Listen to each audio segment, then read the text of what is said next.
En el nombre de Dios Padre, de Dios Hijo y Dios Luz, Espíritu Santo. Báñanos, Señor, con tu Espíritu. Regocija dentro de nosotros tu hermosa y bella luz. Danos tu sabiduría, tu inteligencia, tu discernimiento. Danos el poder comprender lo que es bueno y lo que es malo, para hacer solo lo bueno, ya que lo bueno es grato a ti y es para el bien nuestro. Amén. Glorioso y poderoso Espíritu de Dios, bella luz que de lo alto has venido para iluminar los caminos, para iluminar la conciencia del hombre, para transformar, embellecer y purificar los corazones. Hoy nos abrimos a ti, Santísimo Espíritu de Dios, y te pedimos que nos cobijes, que nos bañes con tu presencia, que nos transformes, Espíritu Santo. Nos presentamos nuevamente delante de ti, para que seas tú quien nos dirija en este estudio de la palabra, para que tú nos des el discernimiento. Permíteme tener las palabras de sabiduría y de verdad para transmitir a mis hermanos. Lléname de tu fe, lléname de poder, de grandeza, de aquellas cosas celestiales, Espíritu de Dios. Permite que a mis hermanos, aquellos que escuchan con fe y que se disponen, que esta palabra obre para su vida, siendo de gran bendición y haciendo sobre ella una obra de transformación y de bendición y santificación, para la gloria de nuestro Señor Jesucristo, que es Señor y Dios nuestro, por los siglos de los siglos. Amén. Muy bien, vamos al capítulo 31. Vamos a seguir hoy con el capítulo 31. Entonces nos ubicamos en el capítulo 31. Abre, Señor, mis labios y mi boca proclamará tus alabanzas. Entonces el capítulo 31 dice así: Y habló el Señor a Moisés diciendo: He aquí que tengo escogido nominadamente a Bezaleel, hijo de Uri, nieto de Ur, de la tribu de Judá. Y le he llenado el Espíritu de Dios de saber y de inteligencia y de ciencia en toda suerte de labores. Usted mire que la ciencia no fue creada por el hombre. La ciencia fue dada como Dios, como un don de Dios. Lo que pasa es que hoy en día el hombre ha prostituido, mejor, el enemigo, utilizando el hombre, prostituyeron la ciencia. Porque la palabra de Dios dice que el mismo Dios dio conocimiento para que se creara la medicina para el bien del hombre y todos estos tratamientos. Pero también el hombre ha utilizado el conocimiento para la creación de muchas cosas malas y obviamente que es seducido por el enemigo. Entonces la ciencia no puede ser atribuida como algo que está fuera del contexto de Dios. Es la ciencia banal con la cual el hombre se vanagloria, pero no es en realidad permítame un momentico. Bueno, ahora sí, volví. Entonces, la ciencia no es más que aquel conocimiento que Dios da para ir aquello que antes era oculto y que no había sido revelado ahora, comience a ser revelado y es para el bien del ser humano. ¿Sí? Las cosas Dios siempre las ha ido entregando y la va revelando de tiempo en tiempo y va escogiendo a las personas y va dando. Mire que ustedes se dan cuenta de la historia, los tiempos en que vino la edad de piedra, la edad del hierro, la edad de bronce, cómo fue evolucionando en aquellas cosas, en las técnicas de supervivencia del hombre, cómo fue el hombre evolucionando en la forma de por ejemplo, preparar los alimentos, de vestirse, el desarrollo que ha tenido. Entonces muchas cosas Dios ha ido dando ese conocimiento. ¿Qué pasa hoy? Que se han dejado prostituir esa ciencia que Dios ha dado al hombre para aquello que primero, y es lo que más le ha hecho el enemigo, con lo que más ha hecho daño. ¿Y cuál es? Haciendo creer que con el conocimiento ellos niegan a Dios. Entonces, por eso hoy los científicos niegan a Dios. Entonces, ese conocimiento además del Big Bang, por ejemplo, esa teoría que tristemente hasta nació de un sacerdote, pero fue prostituida. Y aprovechó el enemigo ¿para qué? Para tergiversar. Porque fue un sacerdote que creó la teoría, dándole una forma de explicación. Y mira cómo utilizó el enemigo. Eso, no sé si el sacerdote le hizo siendo él teniendo alguna crisis existencial de que si creía en Dios o no, no sé. Pero el hecho es que eso sirvió para crear hoy la gran confusión entre los ateos y los creyentes. Porque hoy los que son ateos se basan en esa teoría. Entonces mira que del conocimiento de aquellas cosas que Dios fue dando para entender y conocer acerca del mundo, ¿sí? Cómo el hombre fue sabiendo cómo se producía la lluvia, sobre los sembrados, y todo ese conocimiento son conocimientos que Dios ha dado. ¿Por qué? Mira, aquí mismo la palabra de Dios dice que, por ejemplo, que mismo Dios entregó el arte, por ejemplo, para tallar el oro, el bronce, el hierro. Eso fue un don que Dios dio. Por ejemplo, para crear las vestiduras sacerdotales dice que Dios le dio un don para que tejieran y crearan esos adornos tan artísticos y esos vestidos tan especiales. Para tallar la madera, para tallar el oro y poder crear, también fue un don que dio Dios. Entonces, todos esos son dones que Dios ha dado. Entonces, a algunos les ha dado ese don y ha permitido. ¿Y qué deben hacer esas personas? Los que han recibido eso tienen que replicarlos a otros. Porque Dios no se lo ha dado a uno, se lo ha dado a varios. Es más, en los antiguos tiempos muestra que habían familias que iban reproduciendo el don, como vemos hoy. Hay personas que son carpinteros y el hijo también vuelve a ser carpintero y dicen, mira, ahí van cuestiones de intergeneracionales haciendo la misma labor del abuelo. Ya, otras actividades en la vida. Entonces, muchas veces esos dones se iban transmitiendo en la familia. A veces habían ya unas generaciones que no querían seguir con ese don, que fue un grave error que cometen algunos, porque si eso fue un don celestial que Dios te dio, pues, ¿qué tienes que hacer tú? Tratar de ponerlo en práctica, ejecución y transmitirlo. ¿Ya? Porque mire, ustedes se dan cuenta que hay personas que para dibujar y pintar son excepcionales y no necesitan ir a una escuela. En cambio hay otros que tienen que ir a una escuela para llegar tal vez a ese nivel de esa persona y a veces no llegan a ese mismo nivel. ¿Ya? No se preocupa doña Claudia, ya envía la invitación. Ya doña Marta me la envió. Muchas gracias doña Marta. Buenas noches para todos. Entonces, estamos viendo aquí, vea lo que dice aquí iniciando. El Señor dice, he escogido nominadamente a Bezaleel, hijo de Uri, nieto de Ur, de la tribu de Judá, y le he llenado del Espíritu de Dios. Le he llenado del Espíritu de Dios. O sea, ahí está hablando del Espíritu. Cuando en la Biblia habla de Espíritu con E minúscula, está hablando del Espíritu del hombre. Cuando te hablen de Espíritu con E mayúscula, significa el Espíritu de Dios. Recuerden que tú tienes un Espíritu. Y el Espíritu de Dios se conecta con tu Espíritu. Esa conexión, ahí es donde nosotros nos llenamos, se llena el aceite, ahí es donde nos llenamos de luz, ahí es donde llegan todas esas gracias sobrenaturales. Entonces mira, dice que ellos fueron llenados en ese espíritu ¿de qué? De ese conocimiento y de ese don. ¿Para qué? Dice aquí, de saber, de inteligencia y de ciencia.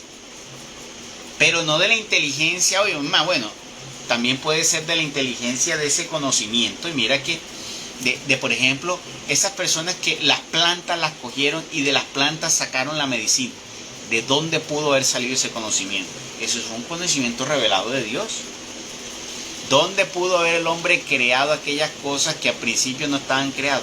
Eso lo reveló Dios.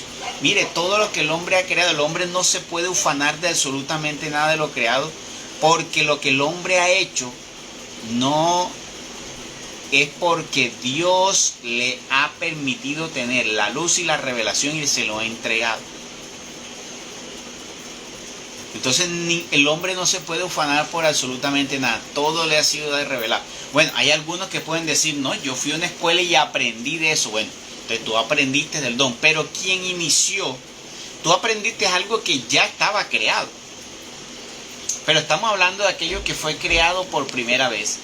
Eso fue revelado por Dios. Entonces mira, dice aquí, Dios entonces coge a alguien, lo llena de espíritu, y en ese espíritu pone saber, pone inteligencia y pone ciencia en toda suerte de labores. Entonces entrega en toda suerte de labores para inventar cuanto se puede hacer artificiosamente de oro y de plata y de cobre, para crear todas esas maravillas que fueron, todo eso que crearon con la manipulación del oro y del cobre, todo lo que pudieron crear. Dios le entregó ese conocimiento para que pudieran hacer eso. Y de mármol.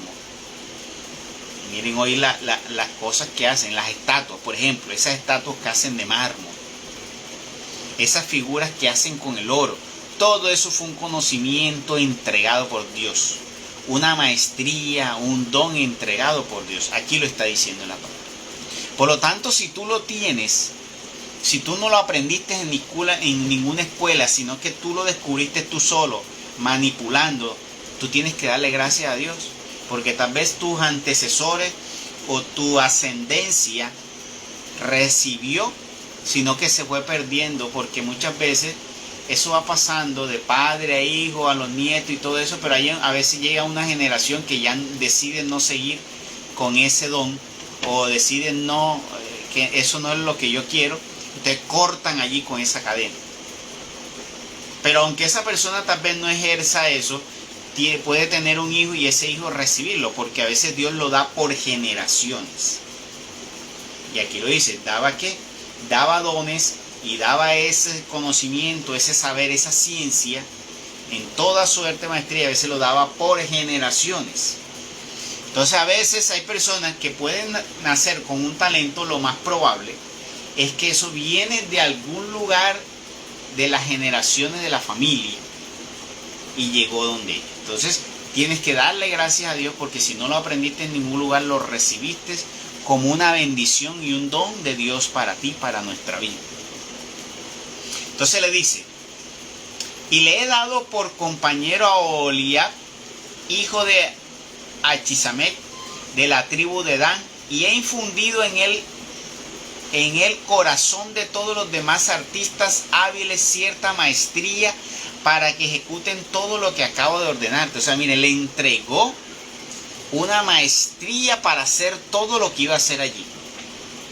O sea, iba a sobresalir ese talento sobre los otros talentos. Entonces, por eso cuando tu talento sobresale sobre otro y no lo aprendiste, dobla y dale gracias a Dios y dedícate a explotarlo, porque recibiste un tesoro precioso. ¿Para qué? Para tu supervivencia, para que tú lo reproduzcas y también para enseñar a otros.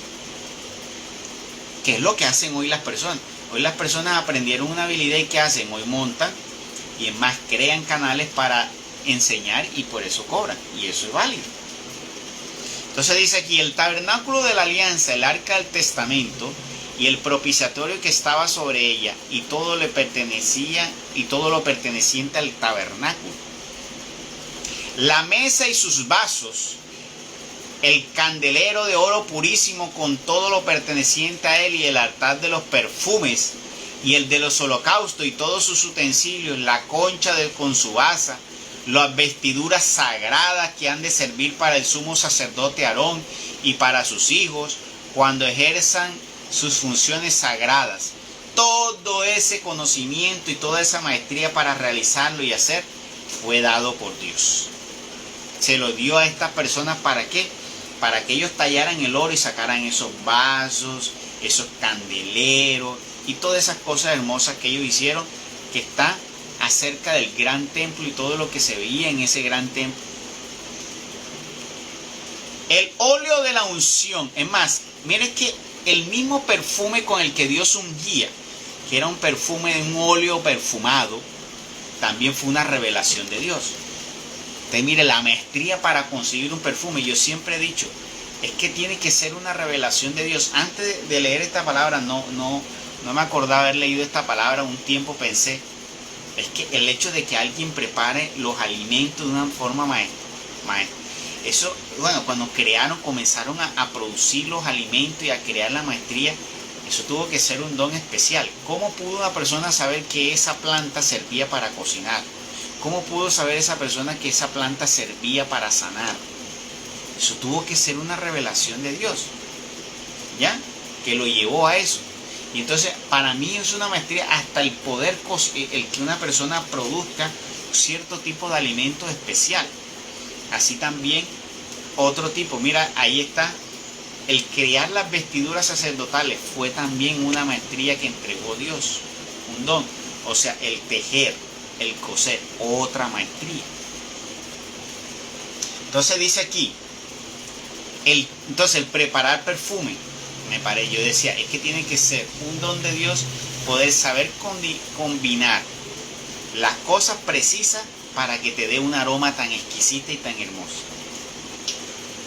El óleo de la unción y los perfumes aromáticos para el santuario, todo cuanto yo he mandado, ellos lo ejecutarán.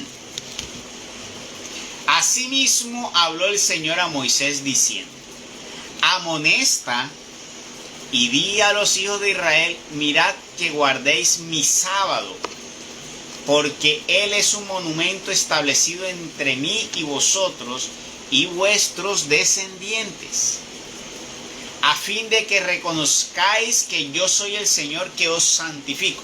Importante, ¿por qué era importante para Dios el guardar el día sábado? Aquí está la respuesta en este versículo. Mira que era sumamente importante. Dios manda a amonestar los que no guardaban el día sábado. Entonces, por eso ustedes se darán cuenta que cuando leemos en el Nuevo Testamento, los fariseos amonestaban, criticaban mucho por el menos al Señor, a nuestro Señor Jesucristo y a los apóstoles cuando ellos hacían actividad en el día sábado. Porque según la ley el día sábado debía de ser dedicado solamente al Señor. Debería ser entregado al Señor. Y eso era algo que se vivía solemne. Y en ese tiempo lo vivían, todavía lo siguen viviendo solemne cuando llegó nuestro Señor Jesucristo. ¿Cuál fue el problema? Que ellos le agregaron cosas que Dios no le había agregado. Por ejemplo, ellos decían el día sábado no se puede hacer milagros, porque ellos criticaron a Jesús porque el día sábado sanó a personas. Y ellos decían que eso no se podía hacer. Eso lo agregaron ellos. Entonces hay muchas cosas que agregaron y tergiversaron, que es lo que sucede hoy también. Hoy en la iglesia hay cosas que están mal interpretadas, están tergiversadas, mal entendidas. Hay muchas cosas que iremos viendo, por ejemplo, la cuestión de las procesiones, de la novena, la misa por los muertos, la oración por los muertos, el pagar dinero en las Eucaristías, el pagar por los sacramentos.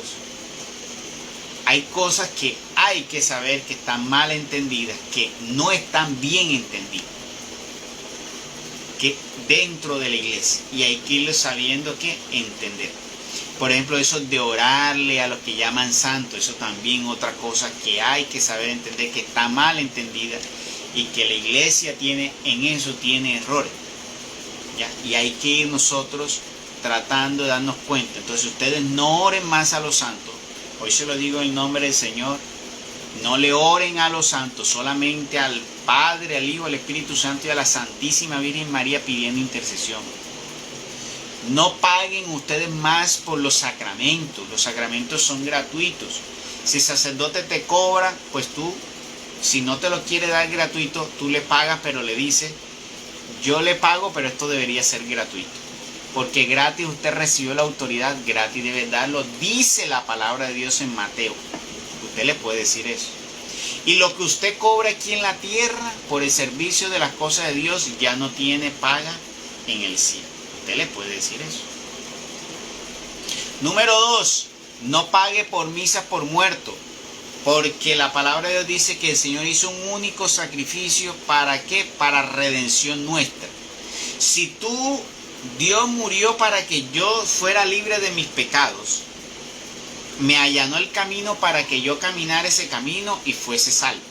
Si yo decido renunciar a eso libremente, si yo decido vivir en pecado libremente y con conciencia, ¿cómo puedes tú decirme a mí que yo ahora voy a hacer una Eucaristía, hacer que hagan un sacrificio para que esa persona se salve? Y entonces el sacrificio del Señor, ¿en qué quedó?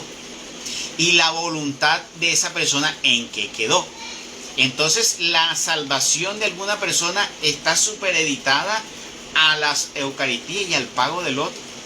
Quiere decir entonces que los ricos son los únicos que pueden entrar al reino de los cielos, porque los pobres no tienen para pagar Eucaristía.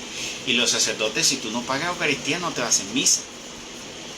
Entonces, no pagues más por muerto, porque el que murió hasta allí llegó su historia y de ahí tiene él una historia con el Señor. Tú no vas a poder alterar la historia de lo que él hizo.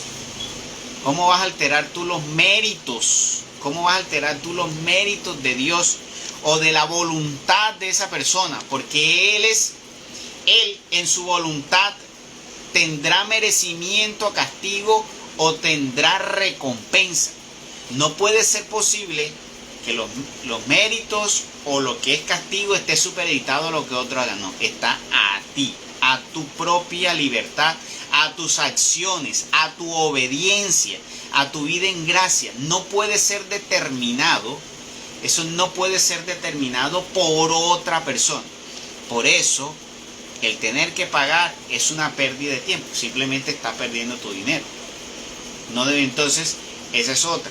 No paguen por misas por difunto, no van a sacar, no hagan oraciones por difunto, porque eso no va a sacar difuntos de los abismos de oscuridad. No hay ese purgatorio que nos han pintado de llamitas, de fuego, no existe. Lo que existe se llama abismos de oscuridad, y que es un lugar de oscuridad donde las personas divagan y caminan cuando mueren, pero no murieron en perfección.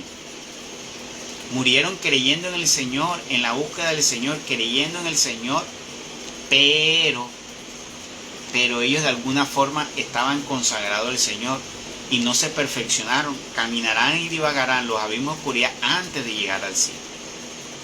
Pero aquellos que renunciaron a Dios conscientemente, dedicándose a la brujería, poniendo más la confianza en los brujos, en los hechiceros, los chamanes, los tarotistas, aquellos que fueron ateos y renunciaron a Dios conscientemente, aquellos que dijeron yo no creo en nada de eso y decidieron vivir una vida a su libre albedrío, lejos de lo que eran los mandamientos, pues son decisiones propias que tomó cada quien, y pues obviamente esos no entran al reino de los cielos, porque ellos libremente tomaron su decisión. Porque Dios no condena a nadie, cada quien toma la decisión. Dios dice en su palabra, enfrente de ti tienes el camino del bien y el camino del mal. Tienes información sobre lo bueno y sobre lo malo. Tú eres el que decide, porque Dios no te obliga y el enemigo tampoco te obliga. No, es que el enemigo me obligó, eso es falso. El enemigo no te obliga. Él te puede dar información, que fue lo que hizo con Eva. Él no obligó a Eva, él le dio una información a Eva, astuta, sí. Pero si Eva se hubiese mantenido en la obediencia a Dios, en lo que Dios le decía, no le hubiese engañado, porque Eva va y le dice aquí, el Señor me dijo que no podía comer. Eva, ¿qué hizo? Se dejó engañar por lo que le dijo de ese fruto. Pero si ella invoca el conocimiento de Dios, estuviera en la vida. Pero no se dejó engañar. Y eso es lo que sucede hoy. Cada quien escoge el camino, decide. Entonces no hay una imposición de nada. Dios no te condena. Tú has decidido el camino hacia la condenación, es diferente. Porque escucho personas que a veces se apoyan en ese grupo, personas por ahí que se han levantado contra Dios diciendo es que Dios es un Dios malo, que castiga, es un Dios malévolo, que Dios malo manda a sus hijos al infierno. Dios creó el infierno fue para Satanás. No lo creó para ti ni para mí. Pero si tú decidiste seguir a Satanás, ¿qué va a hacer Dios? Tú decidiste, no, a mí no me gusta esto de la vida de Dios. Hace poquito escuché por ahí un mensaje, por ejemplo, Silvestre Dangond. hace unos años atrás se había entregado al Señor. Y dio una declaración que decía que él ya no estaba en los caminos de Dios porque a él le gustaba más la vida del mundo. Silvestre conoció de la vida de Dios. Pero mira que él en pleno conocimiento dijo, es que en el camino de Dios no voy a tener todo esto que tengo en el mundo. A mí me gusta mucho esto que yo vivo en el mundo. La decisión fue plena y consciente de ese hombre. Él mismo ha renunciado. Dios no lo ha castigado. Dios no lo ha enviado para allá. Él decidió para dónde se va. Así somos todos nosotros. Entonces no se dejen engañar, no hay ningún purgatorio con fueguito, no. Ahí es un abismo de oscuridad, donde todos decidimos. Y ahí vamos a caminar y divagaremos hasta que sea el tiempo de perfeccionarnos y vayamos a la luz, si somos merecedores de esa misericordia de Dios. Porque tristemente hoy poquísimas personas están entrando directamente al reino de los cielos, por no decir ninguno. Porque estamos tan desapercibidos, tan lejos de la presencia de Dios, tan lejos de la voluntad de Dios, tan lejos de la obediencia a Dios. Porque vivimos en mucha desobediencia, vivimos según los criterios del mundo, vivimos según lo que el mundo nos pide y nos manda, según lo que el mundo demanda. Nos cuesta renunciar a nosotros mismos, nos cuesta renunciar al mundo. ¿Cómo vamos a entrar directamente a Dios? Hágase la idea de que entrar al cielo es como si nosotros fuéramos un globito de helio. Pero si tú te aferras al mundo, es como si ese globito de helio le pusieras una piedra. ¿Qué va a pasar? Tú vas a quedar como con ganas de subir, pero no puedes porque hay algo que te tiene anclado ahí. Pero si tú sueltas lo del mundo, esa piedra, renuncias a eso, ¿qué va a pasar? Tú subirás y subirás y subirás como un globito de helio. Entonces, ¿qué hace que ese globito de helio, que eres tú, que es tu espíritu que va a la presencia de Dios directamente, es qué? Lo que ancla ahí. Y son qué? Tus pecados, la entrega al mundo, los amores del mundo, todos esos apegos al mundo. Bueno, entonces eso tenemos que tenerlo en cuenta.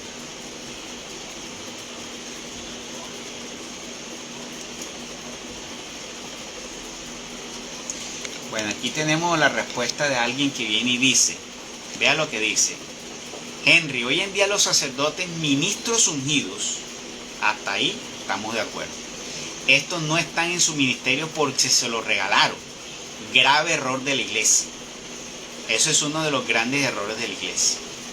No está en su ministerio porque se lo regalaron. Y te voy a responder para seguir. Te voy respondiendo pedacito por pedacito. De ejemplo tienes a Francisco de Asís. Y con eso cierro ese punto. ¿Cómo Francisco de Asís ungió a todos sus súbditos? Dime si Francisco de Asís tuvo que cobrar para poner un seminario. Te dejo la historia de Francisco de Asís para que te des cuenta.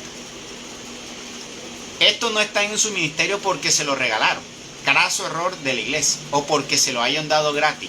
Craso error de la iglesia porque Francisco en sí le enseñó eso. Todo mérito tiene su sacrificio.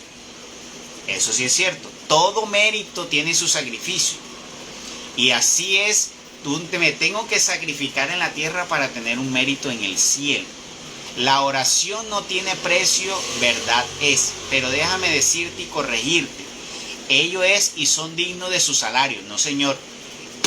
En Juan 10 dice que esos son ¿qué? Los asalariados. La palabra de Dios dice que Dios lo entregó gratis y gratis tiene que entregar. Pablo enseña en 1 Corintios que él, teniendo la autoridad para cobrar, no los cobraba. Pablo les enseñó a ustedes como sacerdotes y ministros que él trabajaba de día y predicaba de noche. Los apóstoles les enseñaron a entregar gratuitamente.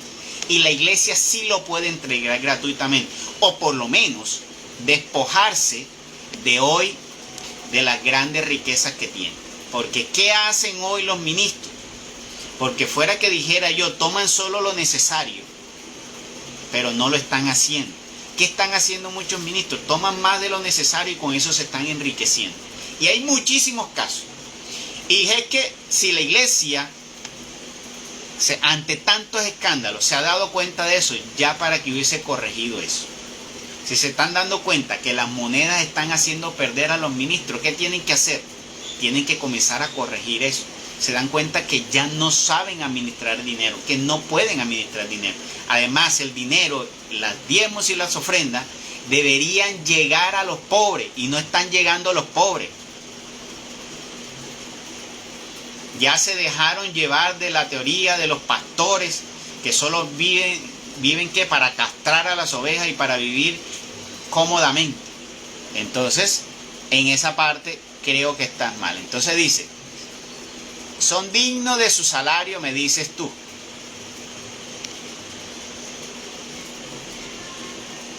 Puesto que ese es su sustento, con tu vender una colonia regala a ver si no vale o no tiene precio. Pues te voy a decir una cosa. Para eso usted tienen que dedicarse, los ministros tienen que dedicarse a una labor para sostenerse.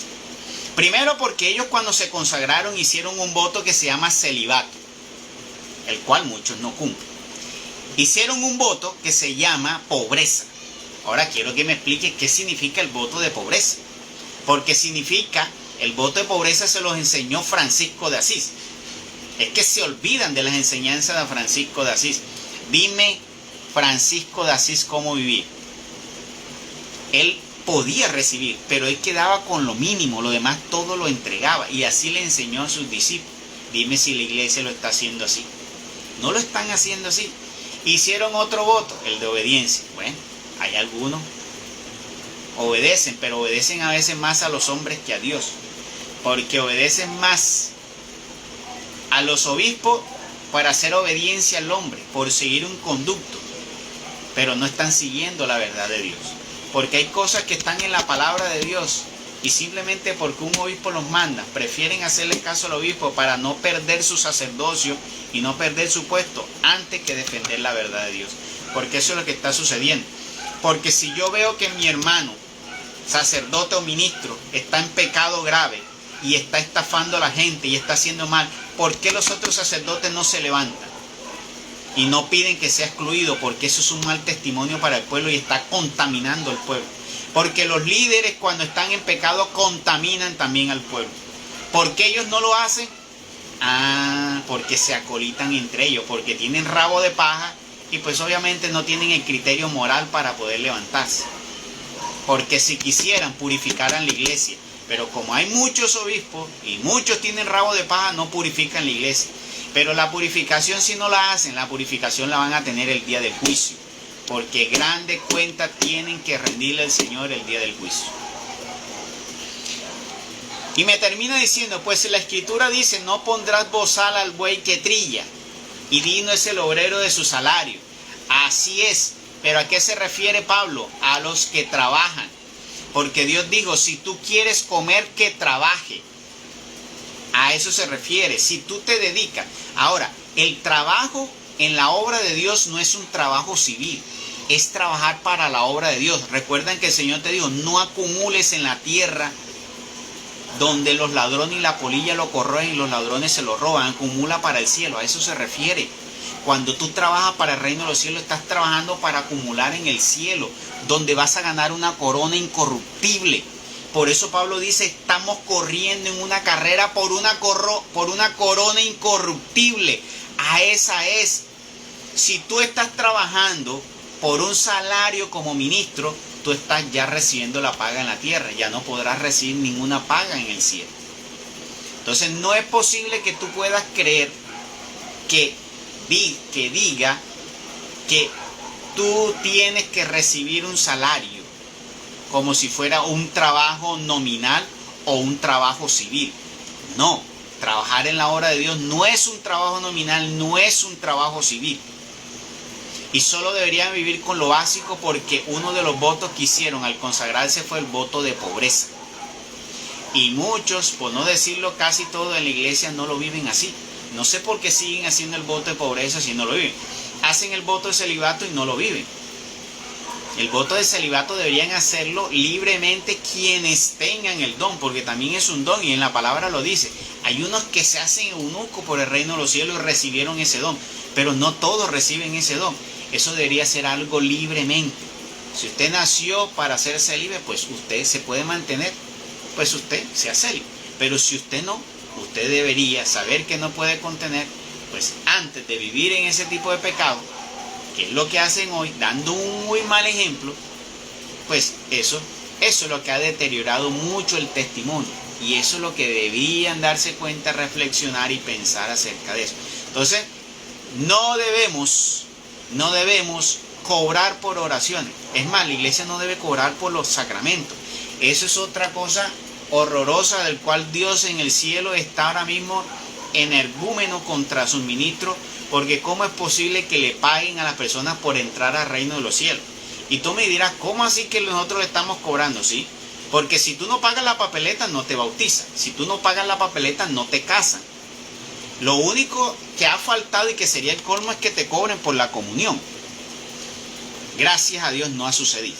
Y esperemos que ese sea, yo creo que sería la última, la etapa última. Porque ya han comenzado a tratar de profanar este santísimo sacramento. Ponen a las mujeres, cualquier tipo de mujer, a dar la comunión, cualquier tipo de persona a dar la comunión. ¿Por qué? Porque los sacerdotes ahora les pesa la mano para entregar la comunión. Ellos como que viven cansados que les pesa la mano para entregar la comunión. Y vienen ahora, ponen a cualquier tipo de persona, que se inventaron ahora ministros extraordinarios para entregar. Ustedes, los ministros, fueron los únicos que recibieron esa autoridad y ese poder. Eso no lo puede hacer más nadie. Sean dignos y respeten ese sacramento como debería ser, solemne, puro y poderoso. No se lo entreguen a más nadie. Pues ya no lo viven así. Ya no lo viven así. Bueno, espero que eso haya sido una respuesta para ti con respecto a lo que me dice. Entonces no paguen por sacramento. No paguen por ninguno de los sacramentos.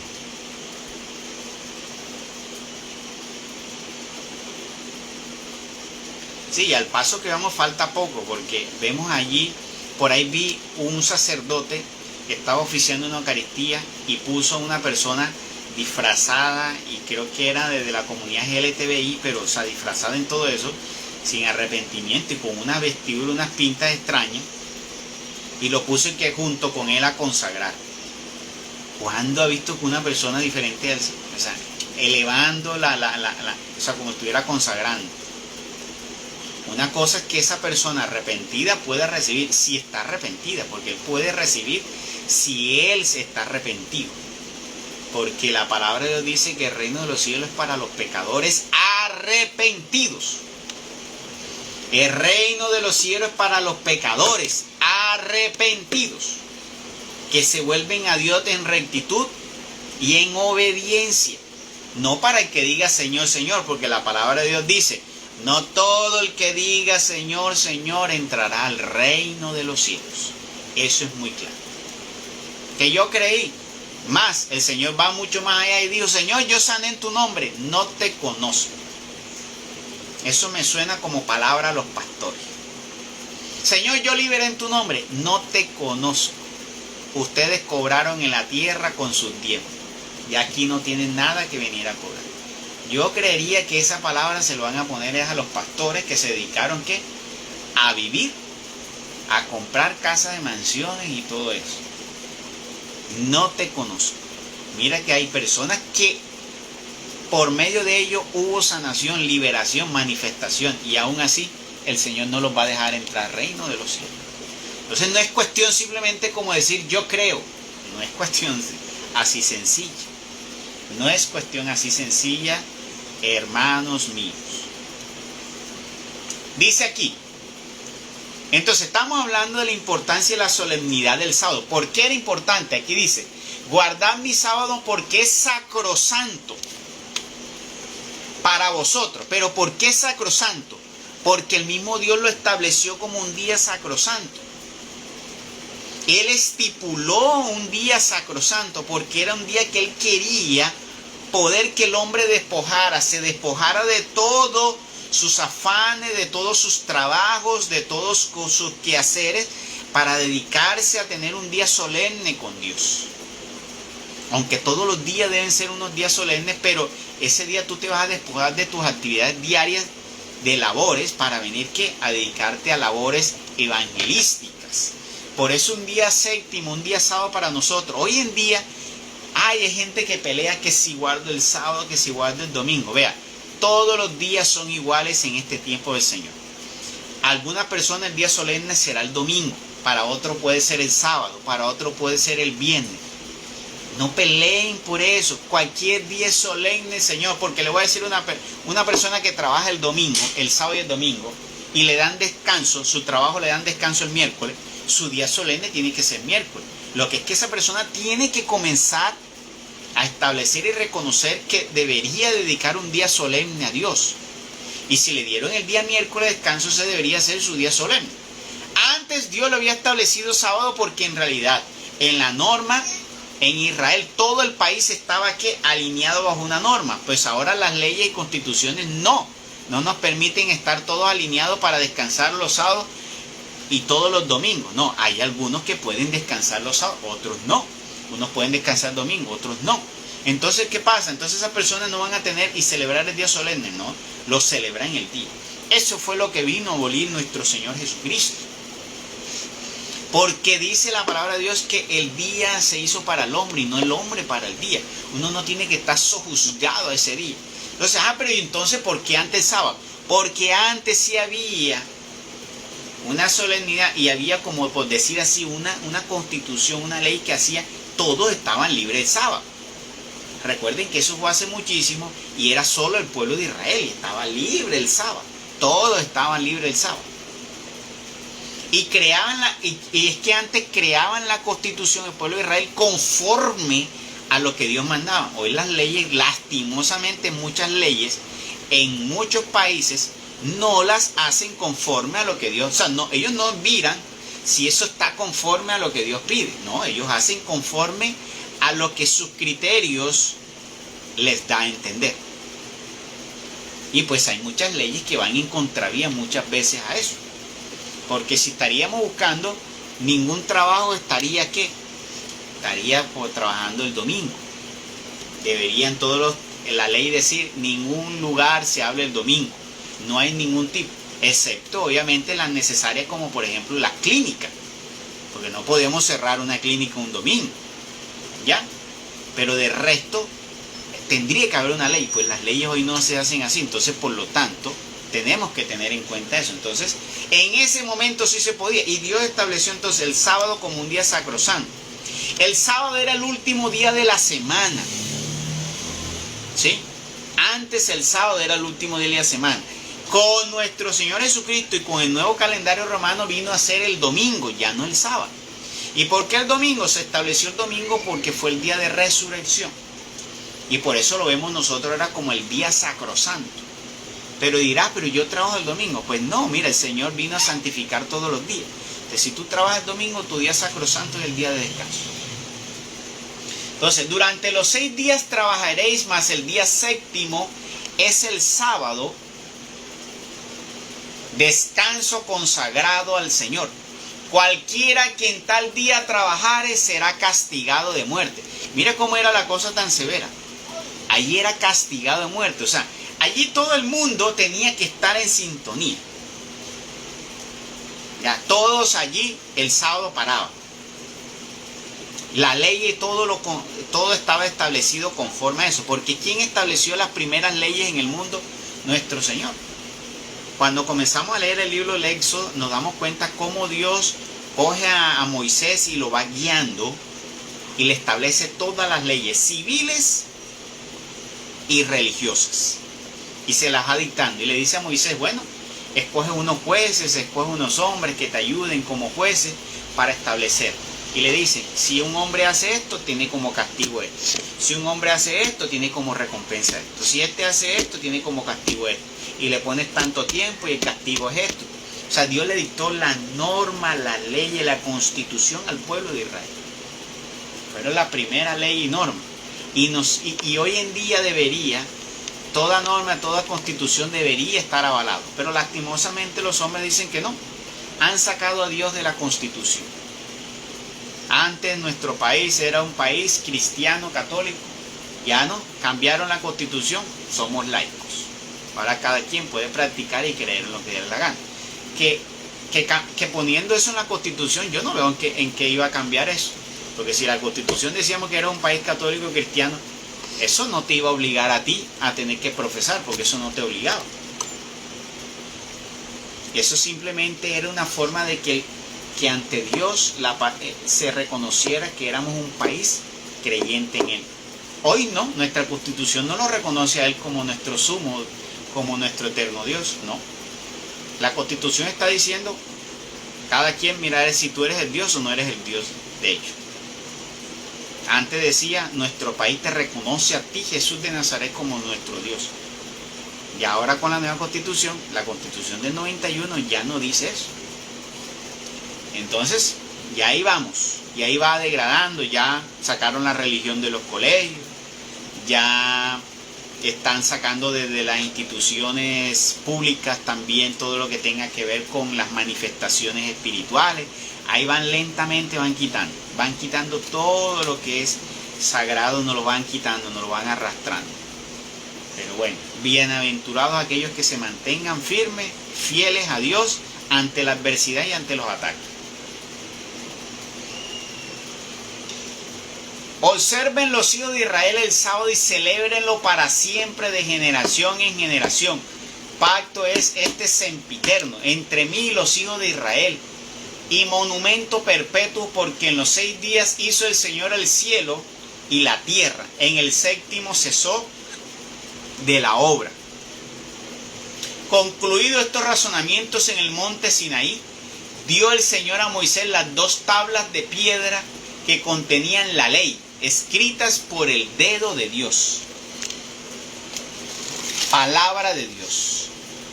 Gloria a ti, Señor. Aquí terminamos el capítulo 31. Entonces mira que lo del día solemne en los antiguos tiempos era el día en que fue el día de descanso. Dios hizo toda su creación en 6 días.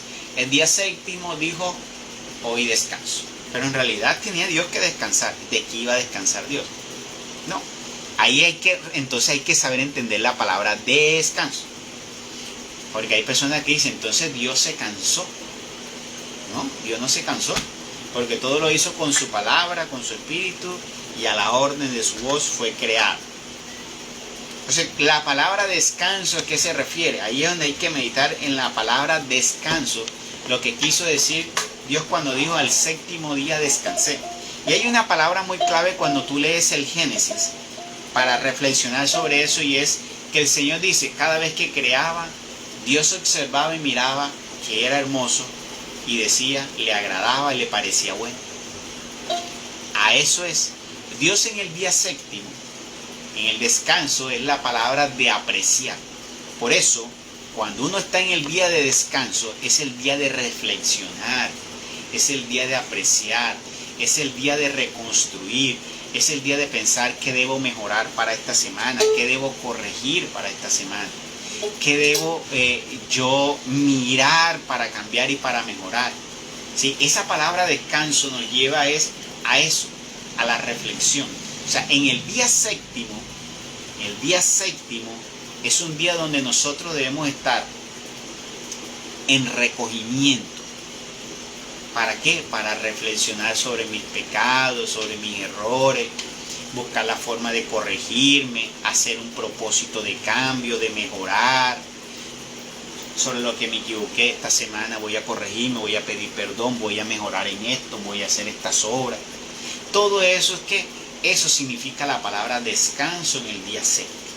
A eso se refiere. Entonces el Señor tenía que reflexionar sobre lo malo que hizo. No, lo que quiero decir es que el Señor se dedicó a apreciar su obra maestra.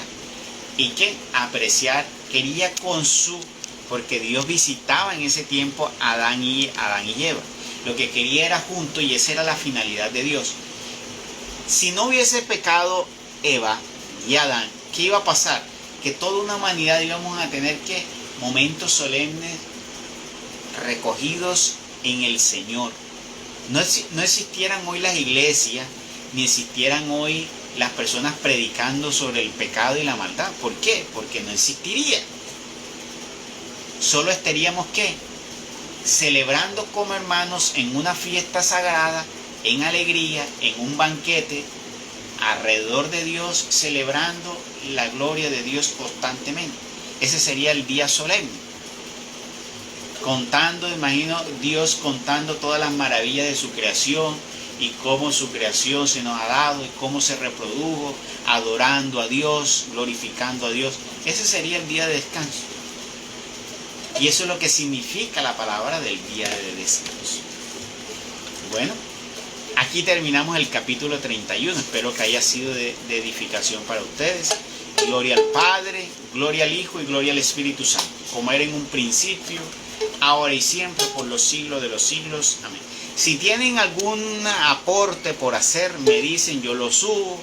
Si tienen alguna pregunta, la pueden hacer.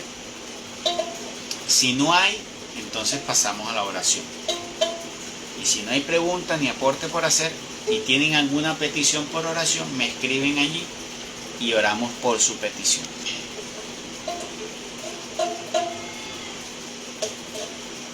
Viva la fe, viva la esperanza, viva el amor.